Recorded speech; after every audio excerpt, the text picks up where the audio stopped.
Hello， 大家好，我是不随预测股市，只真心分享价值的 Kevin。今天呢，我将会跟大家分享2021年我们投资越南股市00885的时候，我们应该要注意的5大风险。2021年，我们终于可以开始投资100%的越南股市啦。过去我们要投资越南的股市的时候，我们通常只知道美股的 VNM， 那 VNM 跟我们台股的00885这两档 ETF， 他们所追踪的越南指数是不一样的。那各位如果想要了解的话呢，可以点击上方这部影片连结进行观看。那这边我就不做赘述了。那有人就会说啊，现在的越南就像是30-40年前的台湾一样啊，准备经济起飞，导致非常多的投资人啊，争相的购买00885这档 ETF。让各位知道吗？股神巴菲特曾经说过一句话，他说我们投资的时候，我们要记住2个守则。第一个守则叫做不要亏钱，第二个守则叫做遵守第一个守则。那我们投资的时候要怎样不亏钱呢？就代表我们要怎样专注在风险上面。所以今天呢 Kevin 就来跟大家分享我们投资越南的时候要注意的5大风险，相信对各位一定会非常的有帮助。如果是初次来到这个频道的，这频道主要是分享台美股的投资知识。如果各位想要脱离对台美股投资一无所知的状况的话，欢迎订阅追踪。好，那我们今天要介绍的是2021年投资越南股市的5大风险嘛。我们大纲的部分的话，我们会先介绍5大风险，然后再来会做一些自我评量，让大家了解你们是不是真正了解这些风险。然后最后呢，我会进行一些 Q&A 的回复。最近新闻媒体啊都在报道啊有关于00885这档 ETF 的新闻啊，因为毕竟00885啊它在4月19号的时候才挂牌上市嘛，所以呢新闻媒体报道的非常多。那不乏就是这些新闻，00885早盘溢价 9%， 00885溢价 11.6%， 甚至溢价到 20%， 创纪录啊。那为什么会这么多呢？为什么会溢价这么多呢？因为大家都认为越南就像是30-40年前的台湾一样，非常的值得投资啊，准备经济起飞嘛。但是呢，溢价呢其实就是我们投资越南股市的风险之一我们用00885投资越南股市的风险之一。那我们先来看一下，我们第一个风险就是溢价风险。我们来看一下这个表格，从4月19号挂牌上市以来，到4月23号00885这档 ETF 它还是持续在溢价当中。它最大的溢价就是在4月19号挂牌上市当天最大的溢价幅度来到 17.52%， 然后之后呢就陆续的下降。那现在呢在23号收盘的时候呢，溢价幅度大概是 6% 左右。那投资新手的人可能就会说，溢价是什么？真的这么的重要吗？其实我们投资 ETF， 我们一定要注重在溢价跟折价这上面，因为 ETF 它跟一般的股票是不一样的。那我先来做一下介绍。首先呢 ETF 有2个价格，一个叫做净值，一个叫做 ETF 的市价。那 ETF 的净值的部分就是 ETF 的成分股的股价加权的总值。那 ETF 的市价呢，就是 ETF 在市场交易的价格，也就是我们一般散户我们用 APP 下载我们用 APP 去进行交易的时候，上面的价格就是 ETF 的市价。那 ETF 跟股票有点不太一样股票的净值的话呢是估出来的，但 ETF 的净值的话呢是真正的价格。怎么说？股票的话呢就是一个企业嘛，所以一个企业它不是有很多设备有厂房嘛，对不对？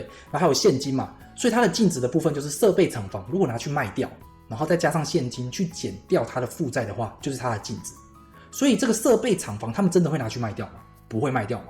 所以它设备厂房的价值呢是估出来的所以股票的净值都是估出来的。但是 ETF 的净值就不一样了。 ETF 里面有什么？你把 ETF 打开来， ETF 里面就是股票嘛，所以说 ETF 的净值就是股票的股价去加成起来，就是它的净值。这边我们来看一下假装有一档 ETF 它有 ABCD 4档股票在里面，然后分别代表的比例在这边。那它股价的部分的话分别是10块、20块、30块、40块。那这档 ETF 的净值是多少？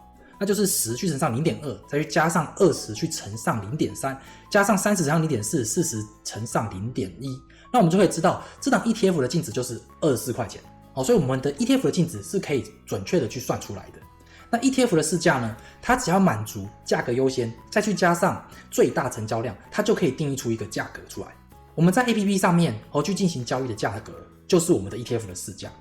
那这边问题就来了，ETF 的市价跟 ETF 的净值是2个不同的东西。那 ETF 通常都是追踪某一个指数，如果它的市价自己跑自己的，然后净值自己走自己的，那这档 ETF 就不是一个合格的 ETF 嘛，它的表现就没有跟踪到这个指数嘛，所以它一定要想办法让 ETF 的市价去趋向它的净值。那要怎样去做操作呢？这边我们就要来看到2个市场，一个叫做初级市场，一个叫做次级市场。那初级市场的部分就是发行公司和投资者之间交易的地方那通常都是法人跟散户去跟发行公司去进行交易。那次级市场就是我们一般散户投资人去交易的地方。那么他们两个有什么差别呢？初级市场呢，它是用净值去交易，然后它是用申购或赎回这个名称，就是买跟卖啦。那它的条件就是你每次要用50万个受益单位，也就是500张一次最少要交易500张所以是蛮大的一个限制的。那次级市场的部分的话呢，它是用市价进行交易，也就是我们一般散户交易的地方嘛，就是 APP 交易嘛。然后它也是一样跟买卖股票一样，然后它的条件就是你只要有券商开户，你就可以进行交易。那聪明的投资人是有发现，净值跟市价如果两个是不一样的价格的话，中间就会有一个套利的一个机会。那法人机构呢跟大户呢，他们就可以运用这个地方呢进行套利。那么他们要怎样去进行呢？我们来看一下这张图。如果 ETF 它的市价是红色这条线在上面的话，它净值是在下面，这个时候呢就是一个溢价的时候。那时候呢，法人跟大户会做什么事情？他们就会在初级市场去申购去买入 ETF它这个价格比较低嘛，然后他们拿到次级市场去卖出这个 ETF。那这个过程呢就是一个套利的行为这中间的一个价差呢就是他们所能套到的利。那当然要扣除一些手续费那些等等的。那么当法人机构呢，他从初级市场申购了 ETF 拿到次级市场卖出的话呢，那么次级市场的 ETF 的一个价格呢，它就会慢慢的下降，那就会造成溢价的一个收敛。好，那另外一个状况呢就是折价。那折价就是净值去大于市价的时候呢，就是折价，就像是我们买到的东西是打折一样啊。那这个时候呢，法人机构会怎么做呢？他们会在次级市场去买入 ETF， 然后在初级市场去将 ETF 给赎回来，也就是卖出 ETF。那这个时候呢，初级市场的一个 ETF 的市价呢，它就会上升，就慢慢的去靠近净值，这样子 ETF 的市价的表现才会去趋向于 ETF 它所追踪的指数。那各位有没有发现到，我们00885它是在大幅的溢价 20%，20% 的空间，法人机构跟一些大户是不是就会积极的去参与套利？这样子的话，它股价一定会下跌。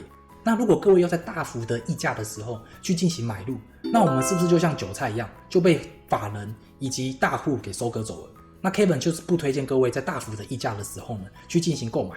那我们再来看一下00885富邦越南，它在4月19号的时候呢，它挂牌上市，它的总单位数总共是35万张，它只有35万张，经过4天的时间它变成了45万张，它多发了10万张啊。那为什么会多发这么多？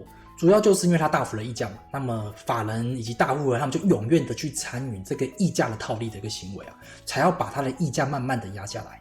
那么到现在为止啊，4月23号的时候呢，它可申购的人数呢有76组，那么法人机构呢，它所参加的人数呢有38组还是非常非常的积极的去进行套利啊。所以各位在这个溢价这么高的幅度当中呢，各位还是尽量不要去买入00885，我们可以等到它的溢价慢慢收敛之后了，我们再进行买入。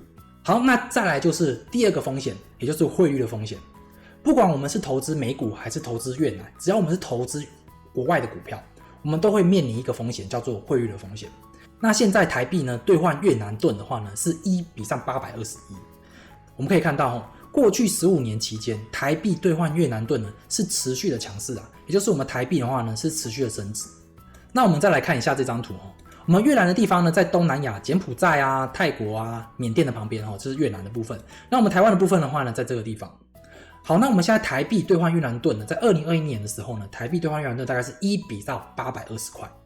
那如果我们投资的标的，我们是投资越南的公司嘛，那我们是要在越南当地去买那个股票ETF 他们已经帮我们操作好了，就是我们在当地去买他们的股票。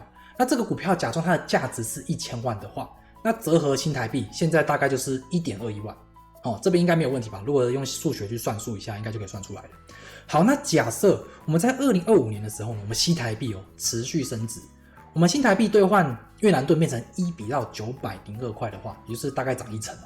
那请问在2025年的时候，如果我们投资的标的它都没有涨也没有跌那我们的新台币折合起来的话会是多少钱？我们新台币呢会变成1.1万。也就是说我们都没有做任何事情，我们股票呢也没有涨也没有跌，但是因为汇率的关系呢，我们就会亏钱那就是因为我们新台币相对我们投资的地方的货币来讲，我们是比较强势的，我们在无形之间的话呢，我们就会因为汇率的关系呢而造成一个亏损。好，所以我们投资国外的股票的时候呢，我们一定要注重汇率。好，那这就是我们应该要注意的第二个风险，也就是汇率的风险。那我们的00885呢，它这档 ETF 呢，它没有去进行一个汇率的避险所以说它一定会有汇率的风险。那第三个风险就是政治政策的风险。各位知道吗？越南这个国家呢，它是属于社会主义共和国。那社会主义共和国是什么意思？我们可以看一下越南的政治越南的政治就是它全部都是由越南共产党就全部都是由越南共产党领导下的一个社会主义制度。然后越南当局也是关押着许多的政治犯，那他们罪名大多是什么？颠覆国家政权罪。各位有没有听出来这个罪名？这个罪名只要你批评政府，或者是你说国家怎样不行的话，他们就可以把你给关起来。这代表说国家的当局的政府，他们权力非常非常的大，根本就可以说是一个集权专制的一个国家嘛，对不对？所以呢，我们投资越南跟我们投资台湾、投资美国是完全不一样的在政治上面是完全不一样的。我们台湾基本上是资本主义嘛，然后美国也是资本主义，然后呢，越南跟大陆就是一个社会主义。这边的话呢 ，Kevin 是没有要跟大家扯什么政治正确的关系的，我只是想要跟大家讲，我们投资的话呢，我们要理性的去看待我们的投资。我们投资就是为了要赚钱嘛，我们不要把我们自己的一个个人的情绪添加到我们的投资当中。那我们再来看越南的国会呢，它目前有493人，仅有43人不是越共党员。那也就代表说，越南的国会呢，也是由越南共产党所控制的。所以基本上一个国家呢，就是一个一党专政、一党独大嘛。那在一个比较集权专制的国家当中，一个社会主义的国家当中，他们相对于资本主义来讲，国家对资本市场的一个干预就会比较强烈对于企业的干预也会比较的强烈。各位可以看一下这个例子各位知道这个人吗？他在2020年的时候呢，他的企业推出了某一个服务有关于金融方面的服务，然后他自己也讲了一些话，所以他就被消失了将近80天长久到了2021年年初的时候呢，才再度出现在荧幕面前。他到底发生了什么事情呢？我相信各位上 Google 去查都可以查到他到底发生了什么事情。那这边的话我就不多做赘述。而他的这家企业呢，因为他的关系呢，股价大跌了非常非常多，大概大跌了30%到40%。那这边 Kevin 是想要跟大家讲，如果我们在一个比较集权专制的国家，这就会是我们所需要承受的风险了。第4个风险，外资持股限制。00885它的公开说明书上面有写，他们有避开这个外资持股限制的一个股票。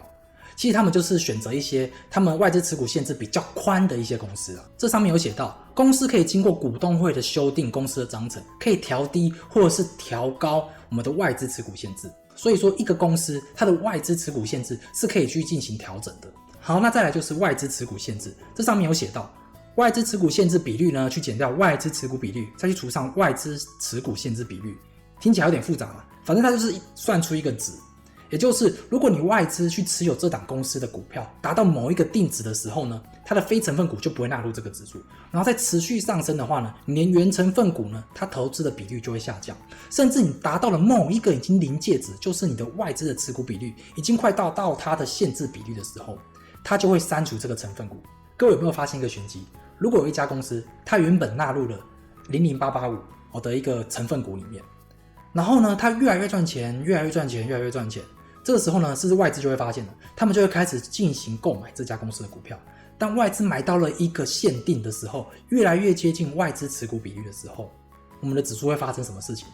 我们指数会将这个成分股从我们的指数当中移除，也就是说，真正赚钱的公司反而会移出我们的成分股这样子的话就会影响到我们的 ETF 的一个获利。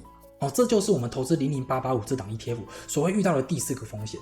好，那我们接下来介绍第5个风险，也就是内扣费用那内扣费用的部分的话，0050的内扣费用是 0.43%，SPY 是 0.095%，00885 呢是 1.22%。那他们的 ETF 的市值的部分的话呢，0050是46亿美金，然后 SPY 是3730亿，00885呢是 2.4亿。那么投信的收入呢，借由这个 ETF 它所能创造的收入呢，分别是 0.2亿、3.5亿和 0.02亿。这边 Kevin 是想跟大家讲虽然00885它刚开始上市的时候呢，它的 ETF 的内扣费用非常非常的高，对我们来讲是一个非常高的一个风险因为在无形之间它就会吃掉我们的获利嘛。但是各位可以想想看，主要是因为00885它的市值现在比较小所以它给投信创造的收入太少了。那投信当然需要比较高的内扣费用率，它才可能会进行一个收支平衡嘛。那 Kevin 是希望呢00885这档 ETF 会随着它的市值的增加呢，它的内扣费用率呢会越来越低，这样子00885对我们来讲才更有吸引力嘛。好，那影片到这边，接下来我们来进行自我评量。第一题 ，ETF 的市价跟净值如果产生差异的时候，我们买卖的小口诀是什么？第一个，易卖则买；第二个，易买则卖；第三个，易卖则卖；第四个，异曲同工之妙。第二题，哪一个风险是你最难以去承受的？一、溢价风险；二、汇率风险；三、政治政策风险；四、外资持股限制风险；五、内扣费用风险。那第一题的答案我会附在影片介绍的地方。那第二题的部分的话呢，各位可以在下方留言，跟大家分享哪一个风险是你最难以去承受的。好，那最后呢，我们来进行一个 Q&A 的回复嘛。那这部影片呢，就是我上一部影片有介绍00885跟 VNM 他们之间有什么差别。那深山红叶就说这个内扣费用非常的惊人啊，的确VNA 的内扣费用是 0.66%，00885 呢是 1.22%， 整整是2倍啊。那再来就是庄念悟说这两档费用啊，真的差非常非常的多啊。VNA 应该会比00885好吧，而且 VNA 有配息啊，这是会比较值得投资。以长期投资来讲的话，那这边呢 Kevin 就来提出一下自己的看法。那如果我们的看法不一样的话呢，以你们的看法为主哦。那 VNA 的部分的话呢，它所追踪的指数呢是 NVIS 越南指数，那00885的话呢是追踪富时越南30指数。他们所追踪的指数是不一样的，所以他们的绩效表现的话呢，也相差非常的多啦。那费用率的部分的话，00885是 1.22%， 那 VNA 的部分是 0.66%。5年报酬率的话呢，00885是 17.6%， VNA 的话呢是 6.99%。股息的部分的话，00885是不会配息，那 VNA 的部分的话是 0.56%。那我们投资的话，我们不外乎有两个收入，第一个收入叫做股息收入，第二个收入叫做价差收入。那我们看一下 VNM 跟00885，他们的股息一个是没有配发股息，一个是 0.56% 的股息。那 0.56% 基本上就跟台股的定存差不多了。所以说我们投资这两个 ETF 应该不会是想要靠股息收入吧，一定是价差收入。好，那我们来看一下它5年的平均年化报酬率 ，VNM 是 6.96%， 00885是 17.3%。各位可以去想想看就像是你投资一家公司啊，它每年跟你收 1.22 块，但是它给你17块的获利。另外一家公司呢，它每年给你收 0.66 块，它给你7块钱的获利。各位会想要投资哪一家公司呢？那 Kevin 有说过，我们投资 ETF 的时候，我们一定要看内扣费用率。那内扣费用率的重要是建立在两个投资标的他们的获利水准差不多的情况之下，内扣费用率才会显得非常非常的重要。那如果两个投资标的他们的获利水准就差非常非常多的话，那内扣费用率其实就不是这么的重要了。好，那今天影片到这边。这频道呢是主要分享台美股的投资知识。如果各位想要脱离对台美股投资一无所知的状况的话呢，欢迎订阅追踪。我是不随意预测股市，只真心分享价值的 Kevin。那今天影片到这边咯，拜拜。